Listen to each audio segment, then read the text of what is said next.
কম বয়সী আমরা সবাই অনার্স পাস তো যেন আমরা ফ্রিল্যান্সিং শিখতে পারি। ওই মেয়েটা এরকম 18 বছর আগে বক্তব্য রাখার জন্য অনুরোধ করছি প্রধান অতিথি স্যারকে। এনারা এরকম শিক্ষা দিচ্ছে, নিজের পায়ে দাঁড়ায় আজকে কিছু করতেছে। ইউনুস সাহেব এ জায়গা ছিলেন, উনি চলে গেছেন। সুন্দর করে ক্লাস করবে এবং ক্লাসে বাসায় যে ভালো ভাই আপনাদের অনেক শেখার আছে, সেটা মাননীয় প্রধানমন্ত্রীর কারণ। আমাদের আগে অনেক পুরুষ শাসিত, কিংবা আমার স্বামীকে দেখালাম যে আমি ল্যাপটপ পাইছি, মানে বাংলাদেশে বড় বড় ঠিকাদার কিন্তু এখন মেয়ে তারা অধিক টাকা। আচ্ছা, এরপরে রেডি থাকবে GD1 এর আসিয়া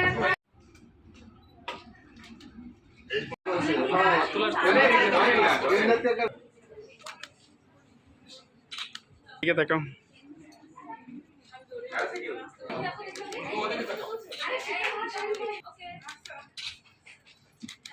আছে এদেরকে ডাইকে এরা কি শিখছে।